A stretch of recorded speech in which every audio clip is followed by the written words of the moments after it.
Hey, good morning and welcome back to MAC's virtual annual conference. I'm Derek Milo, MAC's Director of Communications, and today's events are going to start with a workshop focusing on Michigan's veterans population. That population is facing ever more challenges due to the COVID-19 pandemic. The Michigan Veterans Affairs Agency and county veteran counselors support veterans in navigating benefits, fighting homelessness, and ensuring a better quality of life for veterans and their families. Today's webinar will focus on collaborative efforts to support our veteran population through these difficult times and beyond. Leading our discussion today will be Zanetta Adams, Director of the Michigan Veterans Affairs Agency. And before she gets started, just a few quick notes, which you've probably heard in prior days. Please be sure to stay muted during the presentation. You can choose to share your video feed or not. That again is your choice. We will take questions at the end, so type your questions in, and then I will be relaying them to Zanetta after her presentation is complete. We should finish in about an hour, and this event is being recorded, and the tape will be posted at a later date to the MAC website. And with that, I welcome Zanetta Adams to the MAC annual conference. Good morning. Good morning. Thank you so much. I'm going to go ahead and share my screen. Just give me one moment. All right. So thank you so much for having me and allowing me to present on this very important topic of Michigan veterans. So I want to go ahead and get started talking about some of the things we're doing, some of the challenges that are out there, and we'll get started with our demographics. So, Michigan currently, based on the Department of VA, our latest numbers are that we have 550,000 veterans in Michigan, making us, still ranking us as the 11th largest population of veterans in the country. Michigan is the only state depicted on this slide that does not have an active duty military installation, which I think is significant. We were at over 600,000 veterans last year. So that either tells you that we're losing veterans to moves, or we have a population of veterans that are passing away. It's an aging population, and that's what we have another slide that's going to kind of depict that. Just on the larger scale of things, just to kind of show you where Michigan's veteran population is, and then the veterans as a percent of county population. These are the numbers, and I'm sure people are probably thinking, you know, I would love to get this information. We can share these slides with the MAC Association, who can share them out with you if you're interested in that. But we have about 32% of our veteran population lives in the Metro Detroit area, which is the Macomb, Oakland, Wayne County area. We do have a larger rural population, but that if you try to break that down, about a little bit over 200,000 veterans are in the age range of 65 to 84, with the next significant population being between 35 and 64. And this is kind of the age distribution broken down a little bit further with, you know, looking at us versus the national population. So our veteran population in Michigan is older than that of the US veteran population, with a significantly higher proportion of Vietnam veterans residing in the state. And that's really important to know as to why we were doing such a huge push to send out notifications, to have these commercials and radio spots, so that we can reach our Vietnam veteran population who are not all aware of the benefits and resources that are available to them as veterans in the state. But they receive information much differently than a younger population. So, you know, while we have social media that a lot of younger veterans are using, you know, for the older veterans, they respond well to, like I said, the commercials and the mailers. So that's how we've been reaching that population, and we've been seeing significant results since we started doing that. We also wanted to show veterans in our state broken down by gender. So about 8% of our veterans in the state of Michigan are female veterans. Just looking at the current trends in the national spotlight, that number will grow as the population of military veterans who are our military service members are females as well. So they look at about 2025, it should be about 18% of veterans in the country that are female. So I'm sure that that number will grow. And we're working on ways to entice folks who are transitioning from the military to Michigan. Currently, we're going to be hosting a virtual event targeting several military installations actually tomorrow in order to let them know of the wonderful things we have in Upper Peninsula, Lower Michigan, and all around Michigan to assist veterans, including veteran service officers and the counties. So one of the things that we are really trying to do at the Michigan Veterans Affairs Agency is break down the way that information is relayed. Now, as a veteran myself, I served 8 years. I'm a disabled veteran. And before I got into this position, I, had some significant physical challenges. And so trying to figure out how to navigate and find the things that you need. There's so much out there, but sometimes you don't know where to call, or sometimes you have to call so many different people that you give up and you get frustrated. So that's one of the challenges that we're looking at, is that veterans have so many different places that they could potentially go that it becomes overwhelming. So at the MVAA, what we're trying to do with all of the resources that are available, including the resources at the county, the state level, the federal level, is to be that resource hub. So that 1-800-MISHVET number is where we're trying to be the resource hub, where someone is calling about emergency assistance, someone is calling about mental health resources, substance abuse challenges, their DD-214, getting connected to a veteran service officer or a county counselor, that they can call that 1-800-MISHVET number 24/7 and get connected to us, where we can just connect them ourselves instead of them having to try to figure out who to call. So just really quickly, who is a veteran? So there are different definitions. We look at Title 38, who defines a veteran as a person who served in active military, naval, or air service, and who was discharged or released under conditions other than dishonorable. And in Michigan, we look at veterans, if they've served on active duty as far as like basic training and they went to AIT, by Michigan definition, like so National Guard, Reserve, they are considered veterans. In order to activate some of those other VA benefits, you have to have more of a definition, like served 180 days or been released earlier than that, because of an injury or something like that. So there are other different definitions, but that's what we look at. Part of our vision is that, again, veterans choose Michigan. So we have really been working to be responsive to that World War II veteran population that we still have. We want this to be a place where people want to live, work, raise a family, and ultimately retire. So really trying to push the information on healthcare, state veterans homes, quality of life, and then education, employment, and that quality of life for post 9/11 veterans. I will say that one of the things that we're really trying to push statewide through our suicide prevention efforts, but it'll help in so many different areas, is our Ask the Question initiative. So we're trying to get private entities, private organizations, private healthcare systems to start asking the question of, have you served in the military? So we really are pushing that right now. And hopefully we can get a little bit more traction on that, so that people start recognizing where veterans are, so we can get the information to them that they need. Some of the state benefits around employment, we have about 400 certified veteran-friendly employers. We offer employers trainings on retention, on how to get veterans. We offer trainings for veterans and how to translate your resume into something that a civilian employer can understand, because we all know acronyms, right? We're really good with acronyms, but not every civilian employer understands that. So we're trying to work with that, as well as working in partnership with Michigan Economic Development Corporation. So trying to work with them in partnership to reach more transitioning veterans nationwide and answer those questions as why Michigan. So we recently just created an app called Why Michigan. It's one you can download on your iPhone or your Android, and you can get connected to all the different resources in the state. You can get connected to the counties through that app. So if you are talking to people who are trying to move here, have them check out the app to find out what's near them.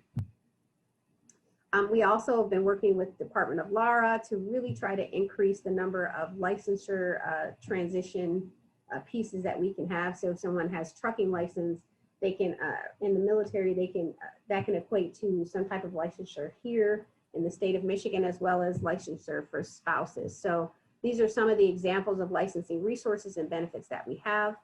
Also, within the state of Michigan and the Department of Education, we have teaching specific qualifications, so troops for teachers, reimbursement for military certification fees, and certification extension for those on active duty. So we're really trying to recruit a workforce that's military driven here in Michigan. Some of the education programs, so we have several different veteran-friendly schools in the state, and we work with them to make sure that they have specific things that are veteran-centric to reach those veterans who are students, whether they be those who got out in their 20s in the military, those who are in their 60s and going back to school. We want to make sure that they have on-campus programs, they have services, they have connectivity to resources, so those veterans don't feel like they're alone while they're in the education sphere. And as you can see, we're representing over 11,000 service members and veterans, including their families, through the Veteran Friendly Schools program. And we've created this military credit equivalency program, which you can find on the Veteran Friendly Schools dashboard on our website, that shows all of those job skills from the military that translate into military credit. So we're really working consistently to increase and enhance that within the schools that are veteran friendly, so that when a veteran gets out, they may have less time in college because of some of the things that they've done in the military. So that is what we're doing. One of the other pillars that we have is our quality of life. So we've created several different things during the pandemic, and then we're also continuing to increase and enhance the programs that were already in existence. So Check on My Vet is a quick form that you can fill out online, whether you are the veteran or you're a veteran family member, to have one of our Resource Center techs call and give you a benefits checkup.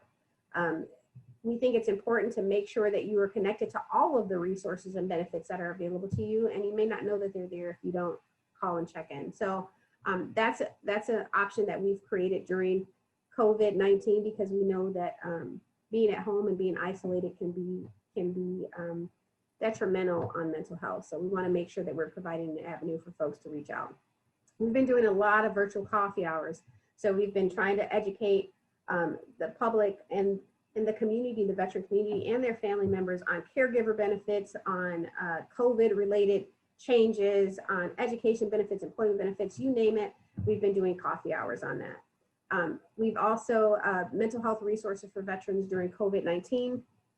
We have been working very closely with the VA to make sure that we're providing updated information. Also working very collaboratively with DHHS's Veteran Navigator program, which those veteran navigators are veterans who are helping other veterans who are dealing with mental health or substance abuse issues through the local CMH, community mental health programs. So one of the other benefits that we've worked very closely with the court systems that have the veteran treatment courts. And so if you don't know about that, that's something where you can, depending on the crime that you may have committed or that veteran may have committed, they can be placed in a veteran treatment court within their court system. And that'll allow them to go through this whole program with a veteran mentor and the prosecutor and a defense attorney to kind of mitigate the issues that they're dealing with on a mental health or physical scale with collaboration from the VA, but also to maybe potentially reduce their sentence or their time that they would have to have served based on the crime that they committed. And so we worked very closely with Cooley Law School to create the Veteran Treatment Court Manual. And we're very, very pleased that they're continuing to look at ways to grow that program. We have veterans homes as well. So Grand Rapids Home for Veterans has about 188 members. Jacob Betty Home for Veterans, 151 members. There's one being built in Macomb County right now, Chesterfield, and that should be done, hopefully wrapped up by the end of this year for members to be able to move in next year. And the Grand Rapids Home for Veterans is they're rebuilding a new one. So that one should be done sometime next year as well for residents to be able to move in. They're beautiful homes, they're single rooms, and it's really a step up in a place that veterans will want to live and reside as they're nearing the end of their life. Some of the emergency assistance opportunities that we have is the Michigan Veterans Trust Fund. We have emergency grants through that. So if you're dealing with that and you're a wartime era veteran, your counties have information on that. A lot of them have county counselors, but if not, you can always call us at 1-800-MISHVET to get connected to that. And There's no cap on that emergent need. You just have to show that there's an emergent need and qualify, and we can assist you. We had a lot of folks calling in because of the Midland flooding, and we've been able to help many of them. Some of them we haven't been able to help as of yet, but we are working through all of those applications. And the trust fund is run by a trust fund board. We also have, we work very closely with the federal VA. So as you know, there's a VA Health Administration, which is dealing with the hospitals. There's a Veterans Benefits Administration, which deals with those compensation and pension disability claims, school-related benefits, VA home loans, things like that. And then there's a National Cemetery Administration. And we've been working collaboratively with all of them to see how we can bring additional resources to Michigan through the VA. So more to come on that. Hopefully, fingers crossed, we can get some traction on that. But we are working collaboratively to see how we can continue to bring more infrastructure and funds to Michigan through the VA. And again, talking about compensation and pension benefits, that's something that counties, they have veteran service officers at the county level. There's veteran service officers at the Veteran Service Organization level. And then we also have veteran service officers at our agency. But any of those folks can help get a veteran or their family member connected to benefits, whether it be compensation and pension, survivor benefits, GI Bill, Veteran Readiness Program, which can help get you employed or help get you educated to get you employed, and then medical care. So we really want to continue to drive veterans and their families to these resources because they may be missing out on opportunities to save money, but also help them with their medical issues and more. And so this is how you can connect veterans to benefits. You can give us a call at 1-800-MISH-VET, and we can get you connected to whoever you have in your county level. I know that counties have not been open as much, and they maybe just started opening up in the last month or so for residents to come in. And they still may not be open to capacity, but we can always get them connected. Just make sure that we have your updated phone number so that when people call, we try to connect them to their county local level first. So we have about 138 accredited county counselors in 73 counties and about 60 accredited veteran service officers in the Michigan Veterans Coalition, and we have 5 at our agency. So there should be no reason why a veteran can't get connected to benefits here in the state of Michigan. They just need to know where to go. We also connect them through the VCATs, which are the Veteran Community Action Teams, which are made up of different entities, whether it be hospital systems, nonprofits, county officials, several different people to kind of come together in this coalition to help meet veterans' needs.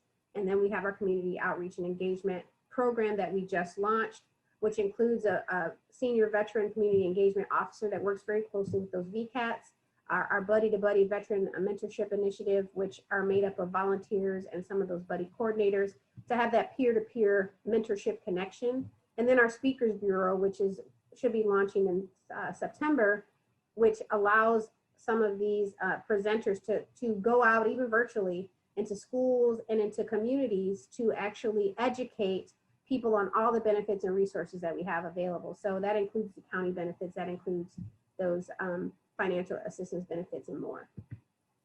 Finally, again, you can always reach us at 1-800-MISH-VET. That's 1-800-642-4838 for anyone calling in on the phone, or you can visit us at michiganveterans.com.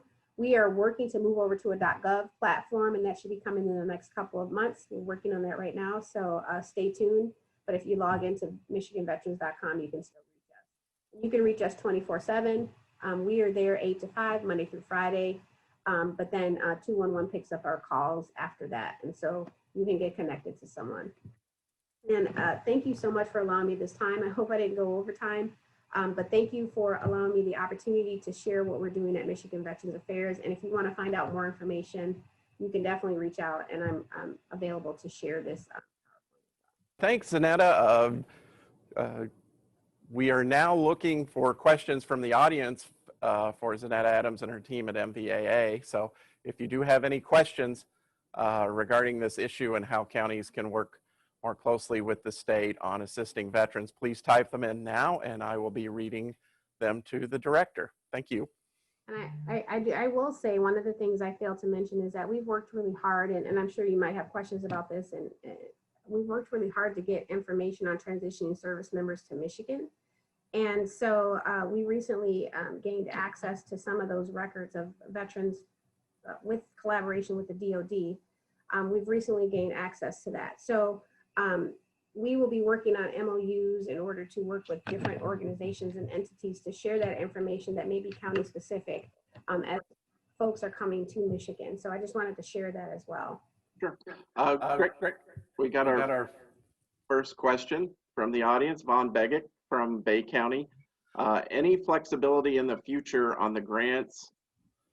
Oh, pardon me, my screen dumped here. My apologies. Any flexibility in the future on the grants from the state on how the money is used? So we have advocated for that. And unfortunately right now, everything that we're doing is legislatively mandated. And I see there's another follow-up question kind of to that as far as where the funds are going to be. I personally am all about flexibility. I think that if you're serving veterans, using that money to get veterans in the door and to get them connected to resources, that's what it's all about. So at that level of flexibility, I'm all in. As far as what is allowable within the legislative mandates, we have to follow that. And as far as how much, if we will be receiving those County Veteran Service Fund grants next year, we have put it out there that this is an important piece. Many counties are using it for emergency relief grants. And so we have been advocating that we can continue that based on the way the budget is right now. I'm not sure if that's going to happen. We're keeping our fingers crossed that it is, and we are working tirelessly to see how any funds even from this year can transition over to next year. But right now, everything is up in the air. We don't have those answers, but as soon as we have them, I will definitely make sure that we provide them all to you. And if there's a specific question from Bay County as to what's not being utilized flexible, because it should be pretty flexible as to what you can use it for in the realm of what the legislation requires. But if you feel like you're hitting a brick wall on something, I'd love to hear more about that. And maybe you can just email me. You can always reach me at adamsz, ADAMSZ @michigan.gov. Great. Next question from Dina Bosworth of our staff. As far as the Veterans Service Grants go, do you know if they will continue at the same level next year? Will there be more flexibility in how we spend those funds? Again, yeah, I kind of answered that, but yeah, not really sure. It's going to be up to the legislation and what they come back with as far as the recommendations, and based on the budget, as we're in a particular situation with the budget. So our hope is that it will, as we've been trying to show that it is being utilized at a high capacity, especially because of COVID-19, but we are unsure right now until the budget census is done and we get all the information back. Okay, next question. What is the income level for services? So if we're talking about emergency assistance services, that's going to be based on the person's expenditures and their income, what they bring in versus what they're spending out as far as the trust fund. As far as income level for services, any veteran can call, it doesn't matter the income level, to get connected to resources. Now, each individual resource may have their own different income level for services, but there is no income level for you to call 1-800-MICHVET to get connected to something. Okay, next question from Gail Patterson Gladney. Can you let us know how many veterans in the veterans homes were affected by COVID-19? So by my last calculation, there were 2 veterans who were affected by COVID-19 out of the homes. They did a really great job of keeping that down. I know that there were some staff members that were affected as well, but as soon as they find a COVID-19 case in a staff member, they test everybody and they isolate, and they do an amazing job. And I know we had one loss, unfortunately, of a veteran this year to COVID-19, and he had some significant other challenges that probably didn't help with COVID-19. But we've had 2, and any one is too many, but we have worked really hard to make sure that we are keeping those residents safe. All right, great. Next question from Joe Stevenson up in Dickinson County in the UP. We have a real problem filling jobs and are having a hard time recruiting veterans from around the country. I wish Michigan would do a better job. Can you help with this? Yes, so that is actually what we're doing right now. We're on this comprehensive campaign to really highlight and sell Michigan as a place that veterans want to come. I don't know. I know we had employment analysts that were going out to bases like Fort Hood and different things with employers to bring people back. A lot of the things, some of the reasons why people don't want to come here is because it's cold and we're pulling them from states that are warm. But you know, we are really working hard to sell Michigan. And I will tell you this, virtual transitioning service member, Why Michigan live tomorrow. We've talked to the transitioning folks at Fort Hood, Little Rock Air Force Base, and Wright-Patterson Air Force Base. And they all said, and everyone who we've talked to has said that no other state is doing this. This is great. We're excited to share it with our folks. So we are ramping up our efforts to highlight all of the licensure opportunities, the beautiful lakes, the breweries, everything that we have here in Michigan to bring people back.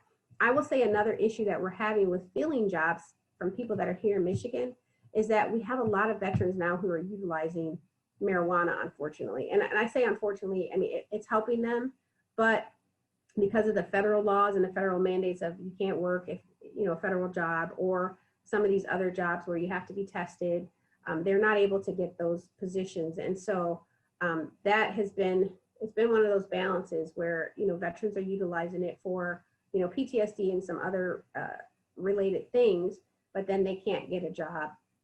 So I know that we've spoken with some of the representatives who are working on bills and things to try to alleviate some of those challenges so that veterans can get those jobs. But we are working on recruiting and retaining talent here in Michigan. Okay. One last question. I don't see any other questions from the floor, so I'm going to pose one last question for you today.